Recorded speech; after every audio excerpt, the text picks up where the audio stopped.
as always, just a really warm welcome to everybody who's joined this working session of the Transformational Change Learning Partnership. Just a reminder that these recordings, the first part, the presentations are recorded, the second part are not, and we really invite you to be open and free with your comments. And so, yeah, just some quick background then. The community of practice, this community of practice really provides a space for many stakeholders to come together to think through what we mean by transformational change, to really clarify the principles and practices of transformational change. And these sessions, and particularly this one, are starting to focus on how we use the evidence base from evaluative work to support learning for better decision-making and adaptive management. So, yeah, hence the title of this one, Transformative Learning to Maximize Climate Action. And if we move to the next slide, yeah, just a quick overview of what we'll do. I'm doing some welcome and introductions here. We'll have a presentation by Professor Hela Rotsa-Sitka, some plenary discussion that both Hela and I will manage, and then some wrap up and next steps. So that's the plan for the hour. So yeah, just some quick, the next slide, please, Janelle. Just some quick technical reminders. I've mentioned that the session is being recorded. Please keep your microphones on mute. We really encourage you just to raise your hand and to join in the discussion, but also if you would like to put comments in chat as we go, we can pick them up from there as well. Yeah, keep comments quite quick and short. We'll have a lot to get through, I think, in the time together. And then if you have any issues, chat directly. I think with Janelle is probably the best person today. So Janelle will be available. So with that, it gives me really great pleasure to welcome distinguished Professor Hela Rotsa-Sitka, who for more than 3 decades has worked at the nexus of this notion of research, learning, and sustainable development. I think that one of the things I'd like to say about Hela is she has a deep commitment to people and to creating a better planet for all.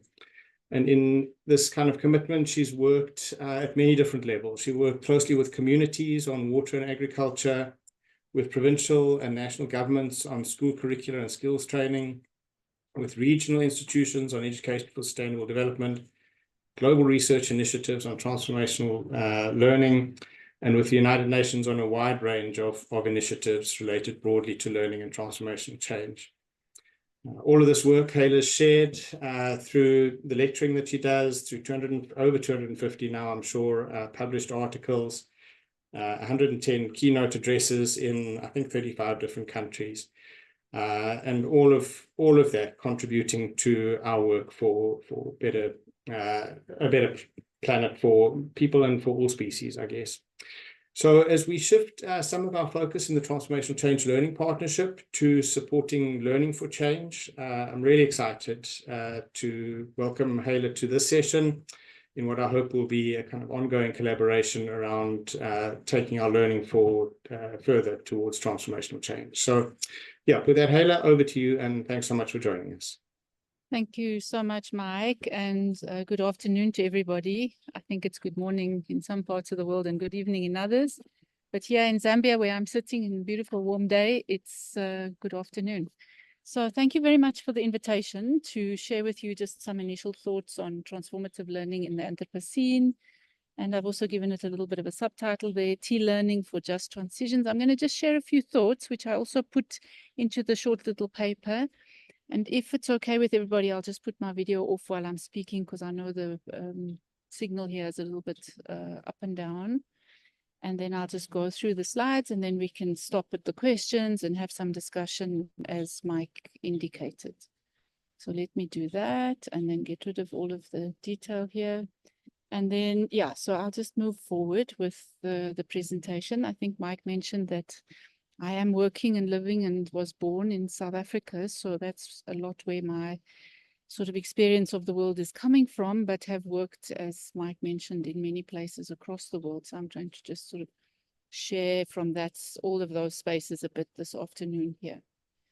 So I wanted to start with a couple of things. I'm going to start with the paradox, and then I'm going to open up a problem, and then I'm going to look at a conundrum, and then I'm going to take us into some ways of thinking about learning. But this is the most interesting paradox for me in terms of the times that we are in, because we're seeing so much work from sustainability scientists and the assessments that indicate that the rate of change between fast, nonlinear environmental changes and the accompanying social changes are out of sync.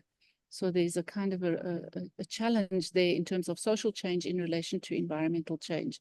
And I think all of you are probably very much aware of that. But what is interesting to me is that it's being said that we need these cultural and value changes to occur within a generation rather than over generations. And cultural change, as you may know, is often quite a sort of slower.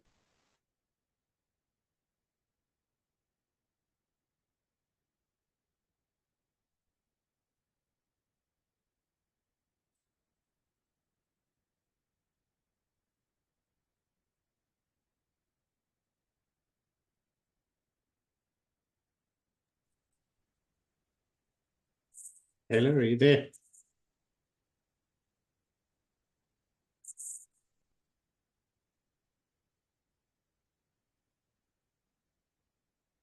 Yeah, we have lost Hela's audio for a moment. Hopefully it'll pick up again. As she said, she is in Zambia, so it might be a bit spotty, but hopefully she'll be able to pick it up. Sorry, Mike, I got cut off. Let me just try coming back in. No, that's fine. We're all still here. Yeah, sorry. It just seems the internet is a bit wobbly here. So then the problem that I wanted to open up is just that, you know, it's so easy for us also to take learning for granted. And that's because we all experience it and we all seem to know a lot about it from our own experience. And then we make many simplistic and taken for granted assumptions about learning. And with that, we might fail to give enough attention to what transformative learning is and should be. And so we can end up, you know, with simplistic resolutions to learning paradoxes, which is that, for example, we may just need an extra training program or two or something like that. So I think that this is quite a big challenge. And so it really requires us to think a little bit more about what is adequate for the kind of transformative learning that we're needing to seed in the Anthropocene and for this just transition.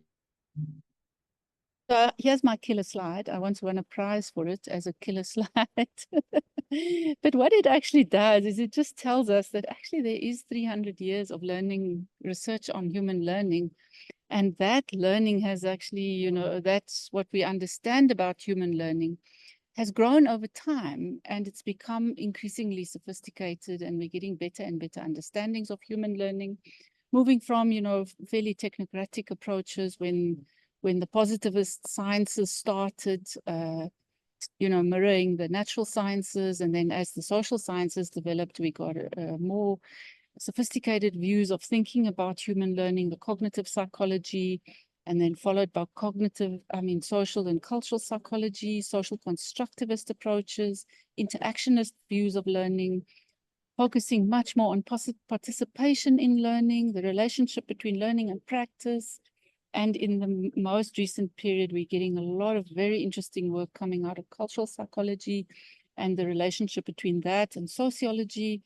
And so we're starting to see now much more work focused on collective social learning. And we're actually getting really good sort of theoretical and methodological approaches and insights from that work. So I just wanted to show the killer slide because I think it can help us to avoid the problem of, you know, approaching learning simplistically or based on unfounded assumptions or falling into the trap of behaviorist approaches. And unfortunately, we have a couple of new arenas that are opening up, which are quite behaviorist in their orientation, coming from the neurosciences and also from behavioral economics.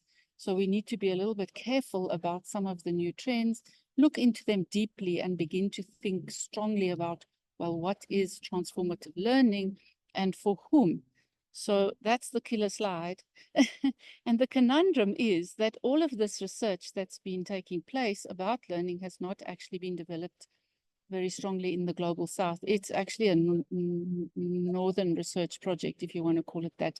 And you can see that that's the kind of scientific map of the world, who produces most of the scientific knowledge. And yet at the same time, so most of this learning theory, you know, is emerging from there. And yet we have this kind of a problem where this is the water access problem, and that's affecting people in the global south much more severely, as is the climate challenge.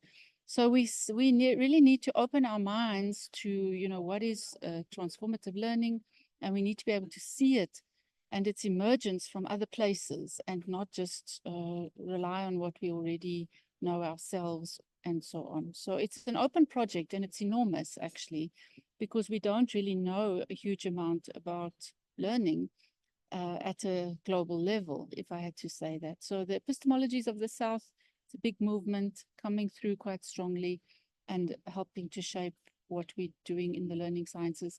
So we're also sitting with, you know, not only that conundrum, but a double conundrum, and that is that all of the research that we've already been able to do, our understandings of learning, are themselves challenged by the fact that they draw on existing knowledge and experience and languages of description, and sometimes they may not be adequate. And particularly if you look at the way in which knowledge has been both included and excluded in all institutional practices.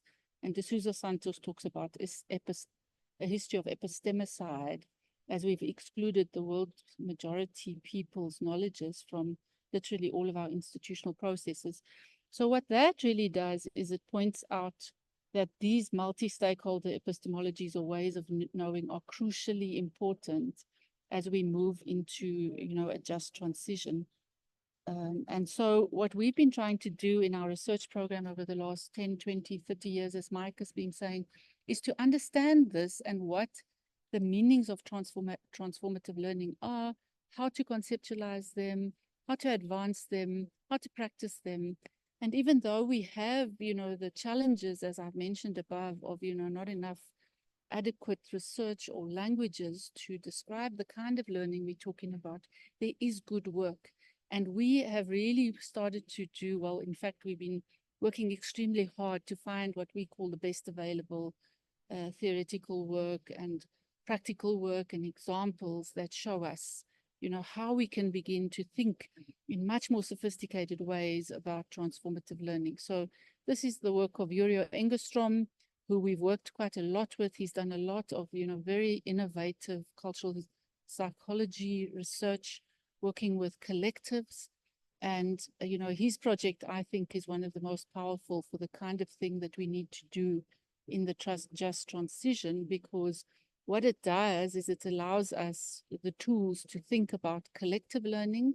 So not just to individualize the learning process or outcome, to think about transformative agency and how it emerges from learning, to think about that in the context of systemic change and also with strong emphasis on boundary crossing, working across different kinds of levels and systems, and then also a capacity to deal with complexity, but not to get paralyzed by complexity.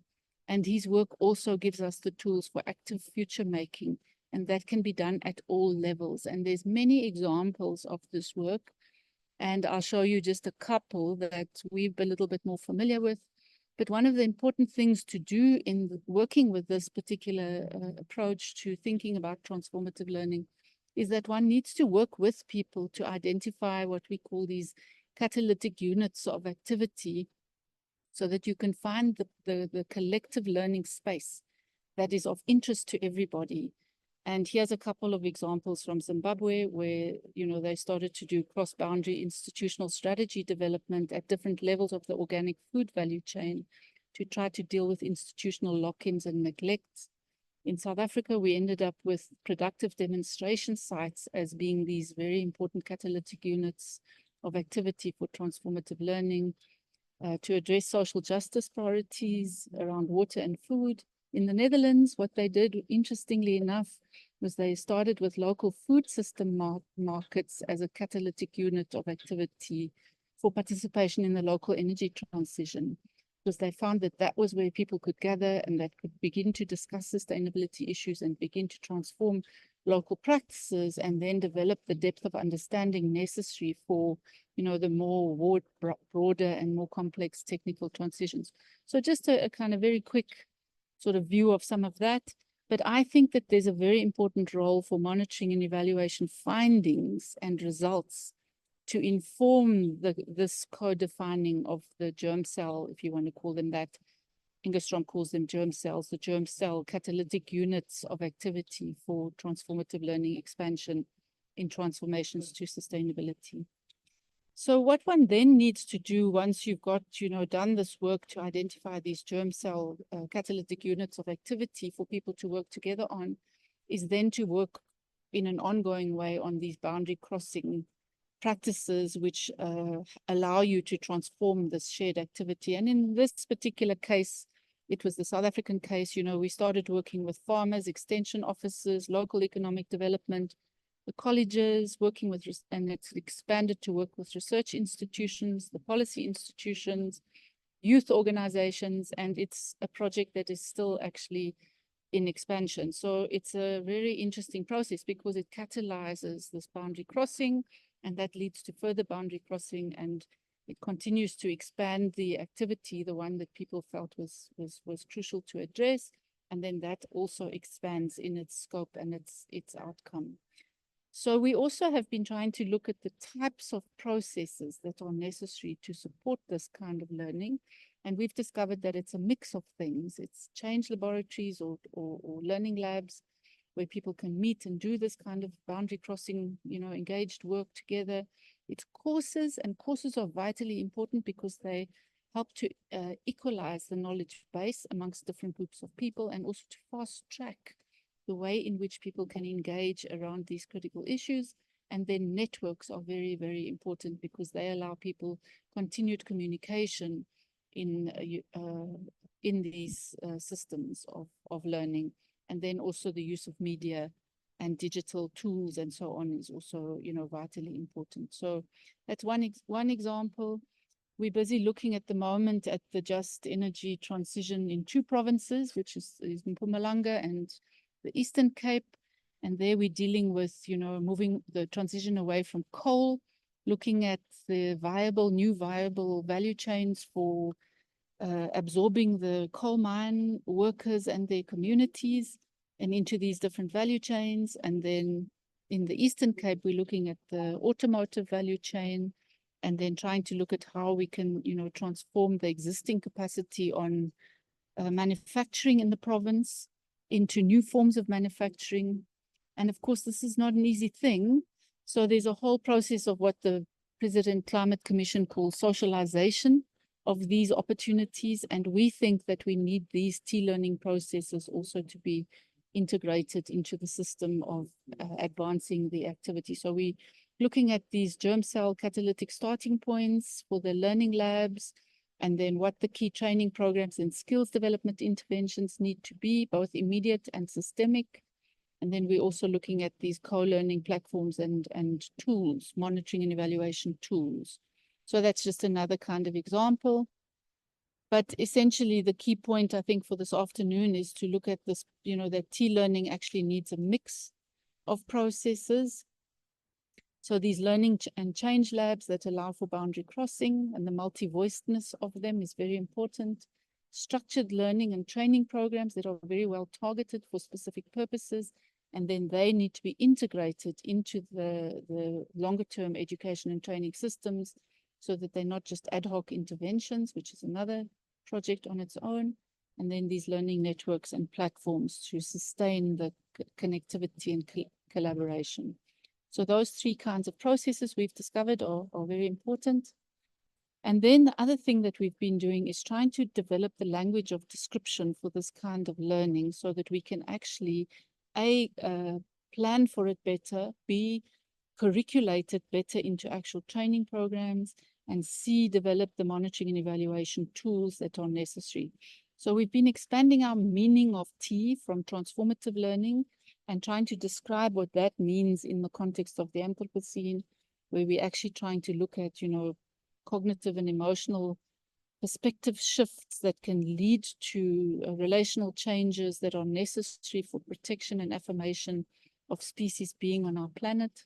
And then we've also included a focus on transgressive, where we actually visibly and clearly want to challenge taken for granted, normalized practices, activities, cultures, views, and systems that have become oppressive, discriminatory, and unsustainable, and to do that in different ways. So with critique and with empathy, with care, developing new forms of knowledge, with reflexivity, trying to be regenerative in the process, and so on, you know. And then transdisciplinary, which is boundary crossing, and particularly to create new concepts and new forms of activity in different ways with different groups, weaving interdisciplinary synthesis back into practice and so on. And then, of course, together, which is about doing this together and to develop collective emancipatory agency and commitments to the common good and system-wide change. So this has been a big project. It's taken us probably 8 or 10 years to begin to develop this language of description. And it would be very interesting to see how we can actually, you know, now develop this further into, you know, scaling this kind of understanding of learning. Because I think at the heart of transformation is a new understanding of learning. And it's so interesting because it was so poorly articulated in the learning sciences, the type of learning that we actually need for these transitions that we're talking about. So we need to do this kind of work as well to, you know, try to design, curriculate, integrate, monitor, and evaluate this kind of learning. But we can't use old criteria, so we need to develop new criteria for that. And that's what this particular slide is about. And then we need to really think about the starting points for this. And completely love this particular little quote because it really just makes one think about, well, what are we actually doing when we talk about just transitions? And Abahlali is a movement. It's a social movement around unemployed people and housing settlements. And, you know, they've done a lot of very active work. And what they, I love this quote, it says, Abahlali was determined to make sure that whatever was learned outside the shacks in schools and university courses is judged against the lived experiences of the people in the shacks. And you can see here a picture at the bottom of the new wind farms in our province, which have come with a lot of international investment, but these communities here in the shacks actually don't have energy in their houses. So, you know, what is the challenge here when we're looking at, you know, these relational questions in the just transition? So I think we need humble starting points for our T-learning work in just transitions and really start with where it matters to the majority of the world's people. So that's pretty much it from my side. And then we framed a couple of questions to, you know, have a discussion. And these were the questions, so we can kind of have some discussion around them, and Mike can perhaps help me with just working out how to do that. But these were the questions that we put forward that we thought might be interesting to discuss. So what would effective learning for climate action look like? How should this be supported and by whom? How can we translate evaluation outcomes into transformative learning opportunities? How would we know if this learning is transformative, for whom, and at what level? And then what makes a good learning, a good quality transformative learning process that is inclusive and that is orientated to shared climate actions? And then how can we best facilitate and support transformative learning across scales and boundaries? So none of these questions are easy to answer, but I think they are, you know, really interesting questions. So I hope that we could, you know, invite you to come into the question session around these 5 questions. And I don't know, Mike, if you want me to just leave them up and then we can take things from here. That's it from me in terms of introduction.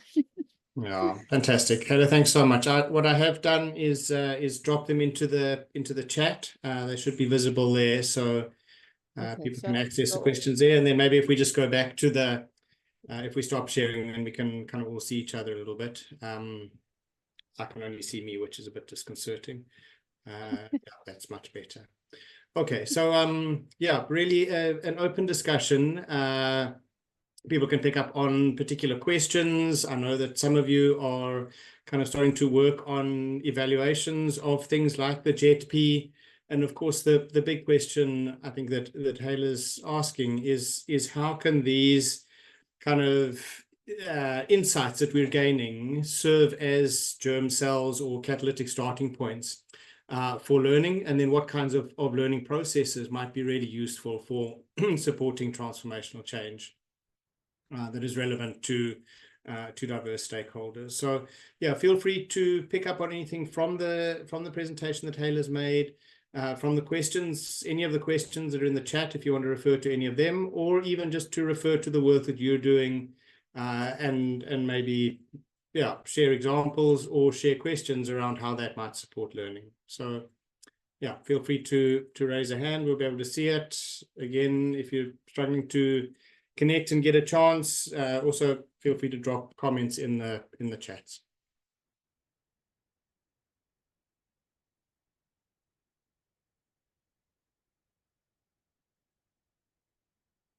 If I miss a hand as well, if somebody will just shout.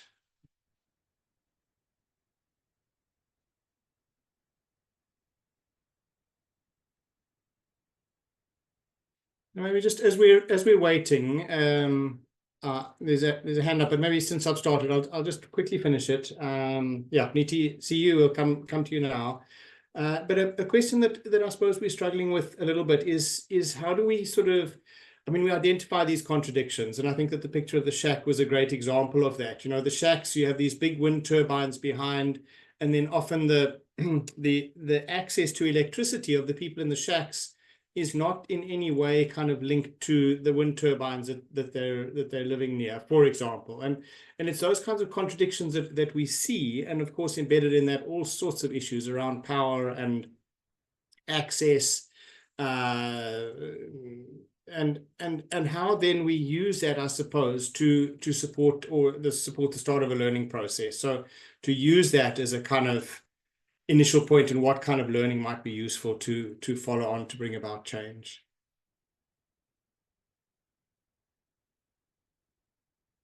Shall we bring in Niti as well's question, and then you can think through and answer a couple of them at the same time. Maybe they overlap. Yeah, Niti. Yeah, thanks, Mike. Yeah, that visual of that wind turbine farm and the community next to it not having access to electricity was very powerful and not exactly unknown either. We've seen in many, coal-fired power plants, the communities which live around those power plants do not have electricity as well. So they say, oh, we need coal-fired power plants to turn on the lights, and invariably the communities sometimes living closest to these plants don't have electricity. So yeah, I just wanted to actually get your inputs on how we can translate evaluation outcomes into transformative learning opportunities in relation to an evaluation exercise. I'm sorry, let me introduce myself, Niti, with Climate Action Network Southeast Asia from Malaysia, and about to embark, in fact, I suppose in a way we have embarked on an evaluation of the stakeholder engagement component of the Just Energy Transition Partnership in Indonesia. And what we like, I mean, while our goal is to conduct to see how well stakeholder engagement has really been integrated into the Just Energy Transition Partnership process, we also want the outcomes to be shared, around to show, if we can, as part of our process, create a model for how meaningful, effective stakeholder engagement should carry on, to be carried out and share it.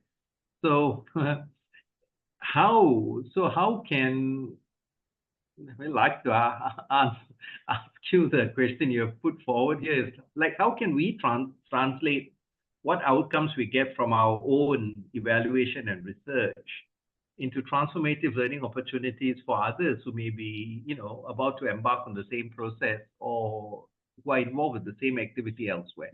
Thank you.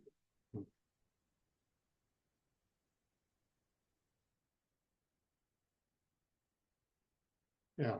Do you want to have a go at some of those, and just really encouraging others to jump in as well?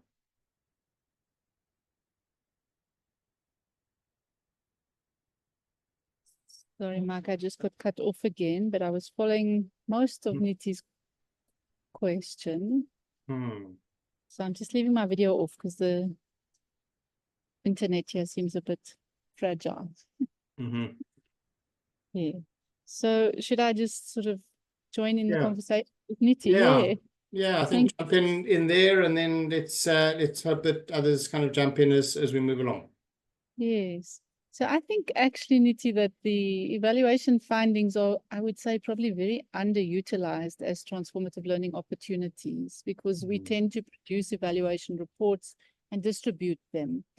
But if we could think about, you know, taking those evaluation reports to whoever they matter most to around the transforming activity that you're trying to support, and to then see, you know, what is it from those evaluation reports that they might want to take forward a collaborative transformative learning process.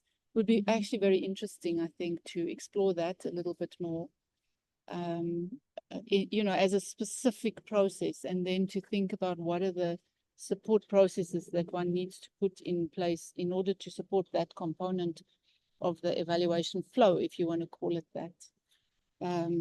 And then just to your first comment, which was the one about the wind turbines and the houses, you know, the community houses. And I totally agree with you. You know, you drive past the coal-fired plants and you see the same thing. But for me, I think that when we talk about a just transition, we don't want to be making those same mistakes, you see. And it looks to me like there's a problem with the way perhaps that some of what's going down in the name of just transitioning is unfolding, because it's not trying to rethink that we not do that same thing again, you know. And I know because in my province we've had so many windmills going up everywhere, but the beneficiation to local communities is very small, except for the fact that, you know, energy goes on to the big grid. So we've been looking at the provincial level now with the government also is, you know, the mix maybe of microgrid possibilities along with the big windmills, so that it is a little bit more, you know, balanced in terms of its local impact, in terms of, you know, people also coming to understand that this is actually of benefit to them, and so on, you know. So I think there is possibility to not make those same mistakes. And yeah, to take the evaluation outcomes much more seriously as those catalytic opportunities. So if one can identify what are the most important catalytic potential opportunities that are sitting in those evaluation findings, and then see whether that can be, you know, moved forward in some way with whoever is most important to involve. So that would be my rejoinder to Niti's questioning. And I don't know if I missed another part of it, Mike, but you can join in from there, because I know I dropped off, froze up and dropped off. Yeah. No, I think that's useful. I think it's useful for many people on the call. There are others that are also kind of doing these evaluations, and then I suppose needing to think through how the evaluation processes themselves can support learning. So how do we design the evaluations to support learning for change, which often means kind of involving local stakeholders in the evaluative process itself, rather than just kind of seeing them as sources of information. But then also, as you say, kind of taking those findings, the catalytic strategic points, or the germ cells, or really the contradictions that are emerging, and using those somehow to support this ongoing process. And I suppose that would be maybe useful to explore as we go forward. How do we create these sometimes referred to as change laboratories or other spaces for collaboration, dialogue, and change. Yeah. Yes, thanks, Mike. I see a question from Romeo in the chat. Monitoring and evaluation practitioners do not quite agree on what transformative change really is, and is the situation true in transformative learning. I think it's true around most discussions on transformation, because they're apolitical, you know, they are often very political and often shaped by particular interests and so on. And what we've had the problem with in the research we've been doing is that the concept of transformative learning was very much related to the transformation of individuals' cognitive understanding and perspective shift. So that first little column in the multiple T's that I showed you. And we found that that was inadequate for just transitioning and for the kinds of activity transformations that we need for the just transition. It's a much bigger social learning project that must be more collectively constituted. So we had to develop a broader understandings of that. So we then went into the, you know, it must be, yes, transformative in that way for the people involved, but it must also be transdisciplinary, which means it must be transformative in the learning institutions themselves. It must be collective. So collective becomes an important part of what transformative learning is for transformative change. And then we went into the area of transgression I mentioned, especially around identifying unsustainable norms. And that helped us to find a way of co-defining what is transformative change. And that's part also of the learning process. So I don't think there's one particular view of it. But where we live, you know, we always reminded by, you know, who is being most left out. And hence I also showed you that particular slide of the windmills and the communities, because that helps one to begin to think about, well, where do you start with your thinking about transformative change? You know, is it in your own institutional frame, or is it actually into the space of, you know, inclusion of those that are most excluded? So I guess those are the kinds of questions one grapples with. But it was very interesting to me how poor that relationship was between transformative learning and understanding of transformative change. You know, so I think it's something we're all developing as we move, you know, to develop these just transitions, developing ways of thinking and practice that are more relevant and more useful, you know, for the times, if you want to call them that. Yeah. Mike, do you want to come in? Does anybody else want to come in? I think that is exactly what these sessions are for, and certainly the focus of our work will be in the coming year is to try and articulate more clearly what this relationship is between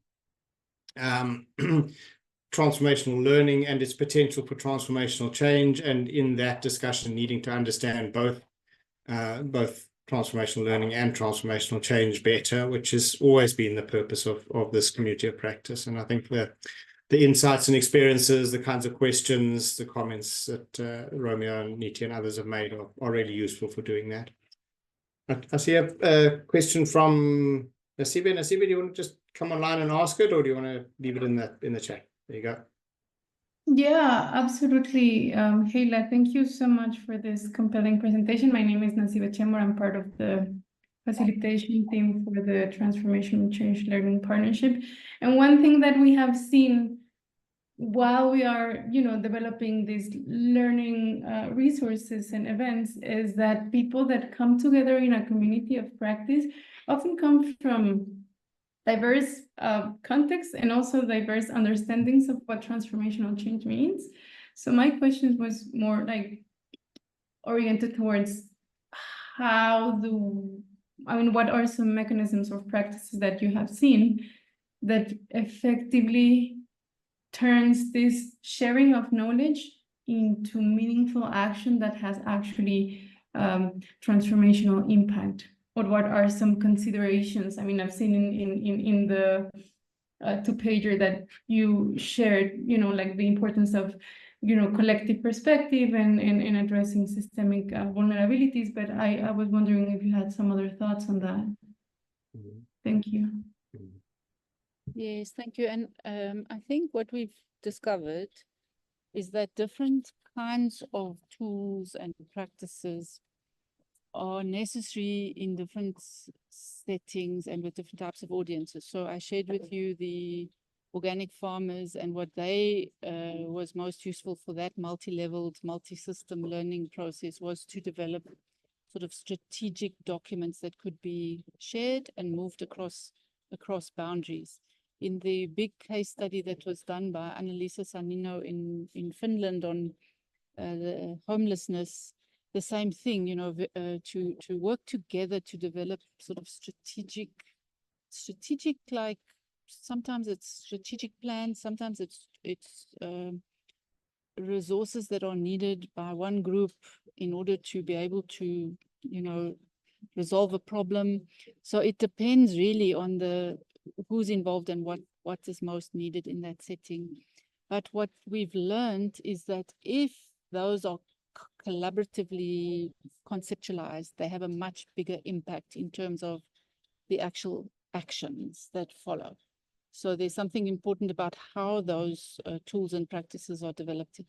In the local context that I was talking about with the farmers and the social justice issues, the demonstration sites, they were the shared practice that became extremely powerful, and people are still using that and sharing it, and it's literally produced a whole movement of, transformative change. So the demonstration site in that case was critical, and so on. So I don't think it's one thing or the other. It needs to be worked out in the situation with different people. We've also found that training courses sometimes are what people really want. And then if you can have enough input into the type of training that people really want and the kind of course, et cetera, then the training course will be much more effective instead of it being designed in somebody's office for them. You know what I mean? So it doesn't mean you can't design the course in an office. It just means that you have to conceptualize that course very carefully with people, and then you can go design it in the office and bring it back, and they'll tell you whether it's good or not for them. That's the kind of approach. So it's a kind of putting the thinking in, not just in the hands of the powerful, but in the hands of everybody involved. That kind of a process. Yeah.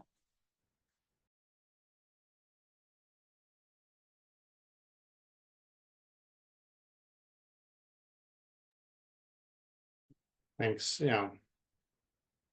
Yeah, lots of food for thought. Tim, I also see a question in the chat. Shall we pick it up from there, or do you want to kind of voice it? You're very welcome to unmute and come on. Cool. Thanks, Mike. Hi, everyone. Hi. So I'm a teacher. I also graduated with the postgraduate certificates in education, and a lot of the emphasis during that year was trying to apply the kinds of educational theories that should be used by teachers. That's contemporarily. And I was just happy to come across, Hela, on your killer slide, you spoke about, or you mentioned Piaget and Vygotsky's theories for learning. So considering that those are the kinds of theories that are currently being used, at least in classrooms, there are clear guidelines for implementing them or using those theories. And I'm curious to know if there are transformational learning guidelines, or I guess the right word is pedagogies, but I don't know if we're there yet. Yeah, I was wondering, could you possibly provide us with some content? I'd love it if you could share your presentation with us as well. But yeah, are there guidelines for us to look at that can help us understand how transformational change should be, I guess, be practiced, and perhaps insights into, understanding what kind of changes could happen as a result, or how it works? Thanks. Yeah, Thanks for that question. A very important question. I think that there are some versions that are available.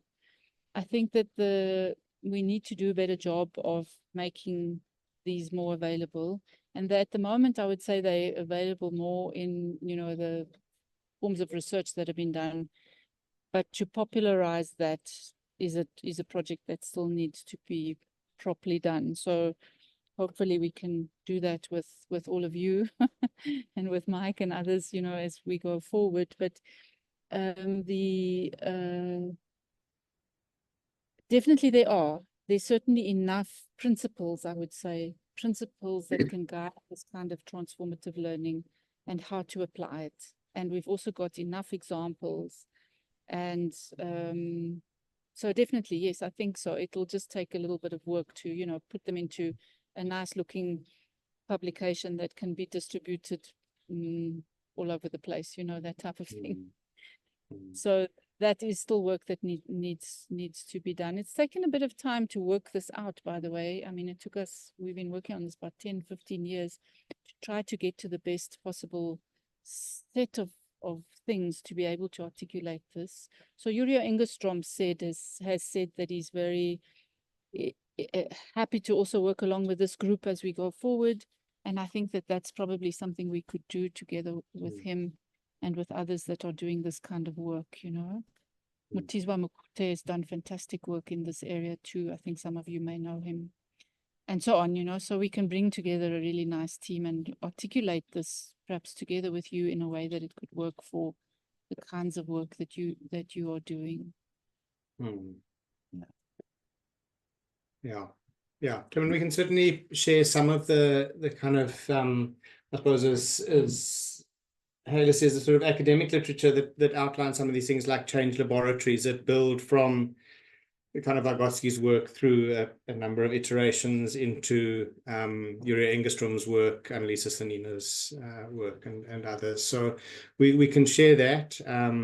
But I think that the big trick here is to make it accessible and to make it workable for diverse stakeholders in complex situations without it becoming too complex and complicated to work with itself. So yeah, certainly very keen to be involved in that work going forward.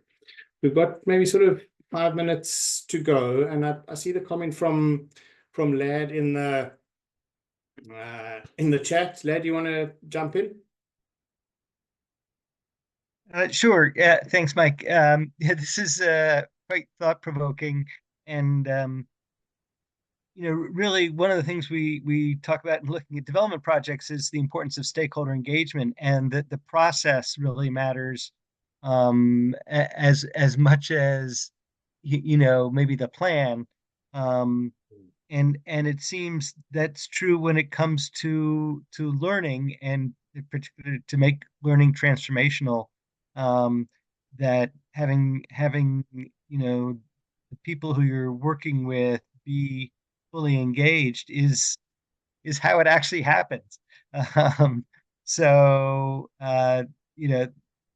we're working on an evaluation of the role of private sector observers, and so it's clear to me that we really need to get the private sector observers involved in that evaluation. But I think it comes down to if you're trying to make change, that it doesn't happen in a vacuum. It happens with engagement. Thanks. Thank you for that amazing comment. I always say to people, change actually is affected by people, and we seem to forget that sometimes. And what I liked so much about the activity research is that change occurs around people changing their activity, and activity is a collective practice. So if we really want to transform society, we've got to be transforming human activities with people that are involved in them. So the stakeholder engagement is a sort of popular concept for that, but unless we can take stakeholder engagement further into the transformation of human activity with those stakeholders, it can just end up being, an engagement for the sake of engagement, which we've seen with many public participation processes. People get frustrated with them, So I think this shift from participation to transformation of human activity, it actually really challenges you to take that next step with those stakeholders, you know. How now are we going to transform our activity in the direction that we think is important? You know, how now are we going to do that, and how are we going to do it together? It's that kind of a question. And that's why I think the evaluation results can be so useful for catalyzing this kind of transformative learning process that we're talking about today. Absolutely. Yeah. Okay. I'm going to allow one last question. Tiffany, do you want to jump in? Yeah, sure. I hope that you can hear me okay. Perfect. Sure. Hi, I'm Tiffany Chalmers. I work for an organization called South South North, also based in South Africa. Yeah, I just wanted to say in terms of learning, I mean, our organization does a lot of work around learning, and often I suppose we refer to it within the knowledge brokering space. We do some work around just transitions, but on all sorts of different climate-related themes. And I just wanted to mention two things. I think the first thing is, it sounds quite silly to say, but often any learning can be transformative, I think, sometimes, because often in these development programs, we focus on the monitoring and evaluation, and learning is not sort of acknowledged enough. So sometimes also when you have even small bits of learning, it feels like it's quite incredible that can be included in programs, or it draws a huge amount of value, but often we don't integrate it in the beginning. And I think that's been a big learning for us, is how we also build that into the beginning of processes and programs and whatever we do, as opposed to it being an afterthought, because trying to reconcile learning is of course valuable, but it's less, I think it results in less of the transformative change, as opposed to it being an embedded process. And when you do work in complex spaces of online and community groups and whatnot, it does make it challenging. But I like this idea that you mentioned, Hela, about, you know, possibly drawing out some lessons and guidelines around this, because it's so important, and it often is an afterthought. And secondly, I'm very interested in this conversation because we also run a number of communities of practice, and one of the ones that we are starting with the World Bank's Global Partnership for Social Accountability is on a community of practice for climate action and climate finance. So also, even though we've run some of these processes before, to really try think about the element, I think, that Nasib put in the chat around how we actually ensure that communities of practice result in the type of learning that we want, because often it also requires some incentives. And then how do you incentivize learning? Because sometimes you actually do have to do that, unfortunately, but it's part of it. Learning doesn't always happen sort of organically. So how do you create that incentive structure, and what does it sort of look like?